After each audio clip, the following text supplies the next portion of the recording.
Namaste, everyone. Today we're going to go over Chapter 6 and conclusion of the book Unsettled.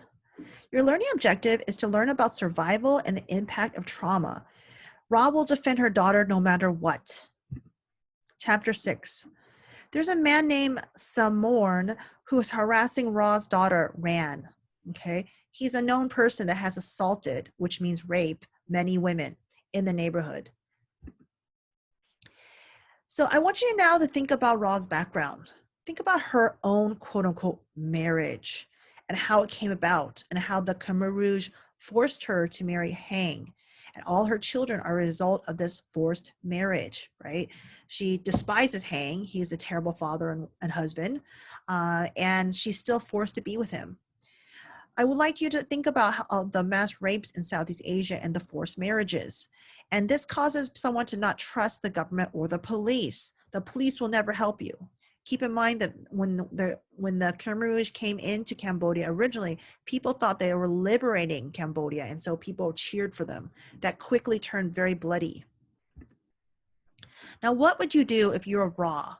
You yourself have gone through one of the worst atrocities, which is the genocide Khmer Rouge in Cambodia, but also, and think about all the things that Ra's gone through. She actually cannot talk about her own assaults and her continual assaults by her quote forced husband.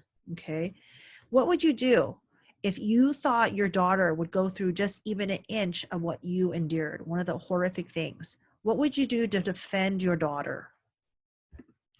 Well, what does Ra do? She actually pretends to be Ran on the phone talking to this known rapist, and she agrees to meet him.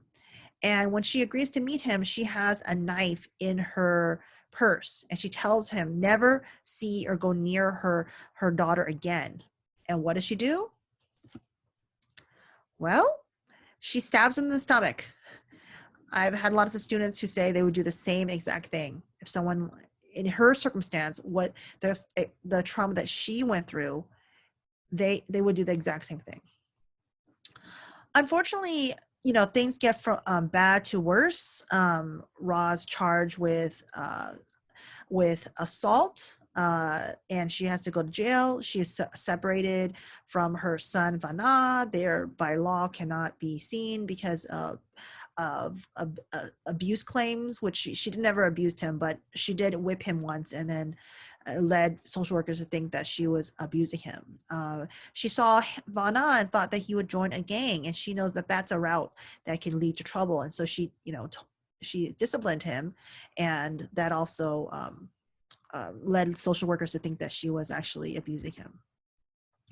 In the end, Ra later is out of jail. So the question I have for you is Ra settled? She went through this. She defended her daughter. She was taken away from her son because of these claims. And is she settled? So I'm going to let you finish that at the end. All right, but there's something to be learned from Ra. I've had so many students who tell me, years and years later that her story resonates with them. And years later, she knows that she's actually part of the students' lives and in their hearts. And there's something that Ra gives us, this woman who went through one of the worst atrocities on the planet and still surviving, right? Still surviving in Bronx, New York. What does she say? What is her actual giveaway? What is her gift to the world, right? Even though she might think she doesn't give anyone anything because she's just surviving, but actually her story is important. And what she tells us is always keep busy, no matter what, just keep going. And I say that to you. She has gone through the most horrific things that a human can go through, and she still survived, and she still resisted every step of the way. And so this is her advice to you. Always keep busy, no matter what, keep going.